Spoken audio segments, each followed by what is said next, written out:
And this is the astrological forecast for the sign of Sagittarius for 2019. Firstly, a big thank you to all my Sagittarian friends and colleagues, especially those who have donated to me those little bits of money over the last year. It is people like you who keep me going. Without people like you, I would not be able to keep putting up free astrological videos. So thank you. You know who you are. So for 2019, what I want to do first of all is look at the actual data, giving you the dates, so get your diaries ready. And then I'm going to look at the meaning of the data. So let's start with the annual new moon in Sagittarius, which this coming year isn't until the 26th of November. It's a lovely new moon, about 3 degrees of Sagittarius. It's not affecting any planet in the sky. It's a good position. The annual full moon will be on the 17th of June 2019. This will fall at around 25-26 degrees of Sagittarius. Again, healthy position. The new and the full moons of 2019 aren't to be worried about. Mercury will move into Sagittarius on the 9th of December in 2019, and it will leave on the 5th of it stays in Sagittarius then until the end of the year, from the 9th of December onwards. Then it leaves Sagittarius on the 29th of December. It's also worth noting that Mercury starts the year in Sagittarius. So those Sagittarians born from perhaps, say, the 14th onwards, you can expect the first 6 days of 2019 to be quite active in terms of communication. Apart from that, the time of basically December, the last 3 weeks of December 2019 is the best time for networking, travelling, communicating, agreements, negotiations, contracts and signatures. Venus will move into Sagittarius on the 7th of January this year and then stay there until the 3rd of February, and then again from the 1st to the 26th of November this year. Particularly for January pass, you will be able to see Venus very clearly first thing in the morning for a good 2 to 3 hours before sunrise in the southeast, wherever you are in the world, as long as you're in the northern hemisphere. Mars doesn't pass into Sagittarius in 2019. It's going to pass into Sagittarius very early in 2020, and 2020 is going to start with a bang. So let's look at the bigger planets, the planets that affect you at the year by year. We're not looking at Saturn or Pluto. Both of these are in Capricorn, the sign next door to you, and there's nothing here to be significantly concerned around. Neptune is going to be in Pisces, a sign that you've got little in common with, and that is going to be impacting on a few of you rather strongly.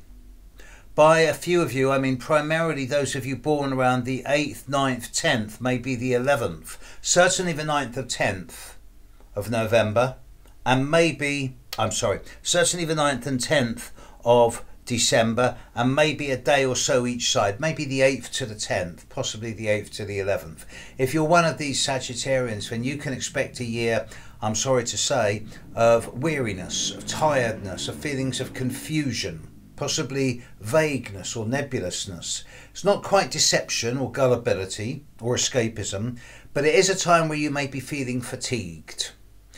Baths work better than showers. Saunas work better than baths.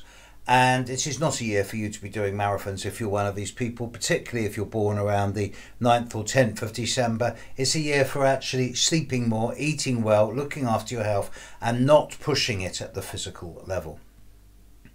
Uranus isn't going to be touching you most of the year, although a few of you, those of you born around the 20th, 21st of December, you're going to be finding that January and February are actually times of considerable opportunity and fortune, and you may well find that there's windows of opportunity opening in the first couple of months of the year in terms of finishing off things that you've been doing over 2018. After February, Uranus doesn't really touch you.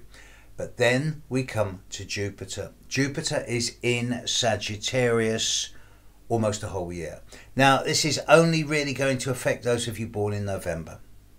Those of you born from, say, the 3rd, 4th, through to perhaps, say, the 6th or 7th of November. If you're born in the first week of November, the only time that Jupiter's really going to be impacting on you is in January. January 2019 is a really good time if you're born in the first week of November.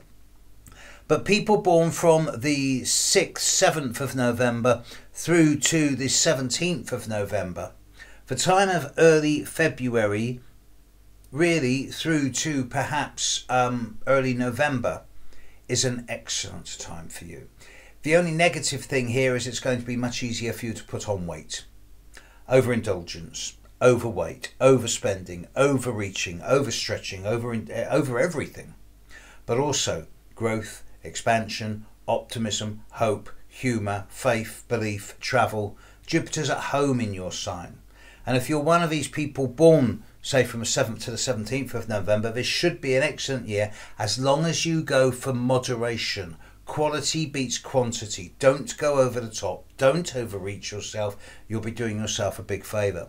Those of you born from the 17th of November onwards will then find that the month of November next year is especially good for you. Plenty of opportunities for travel, growth and expansion at that time. This is not going to be a particularly difficult year for most of you. The exception here is those of you born around the 9th, 10th of December, who Neptune hitting. But for the rest of you, it's a year where you should be able to make steady movement forward and occasional spurts of growth. It's a year where if you take advantage of opportunities, you should thrive and prosper. Certainly hope and humour should be in abundance, but danger will be complacency and getting fat and overreaching yourself. So moderation, please. As I said earlier, quality beats quantity. As far as 2019 goes, Sagittarius, have a growthful but also a disciplined year.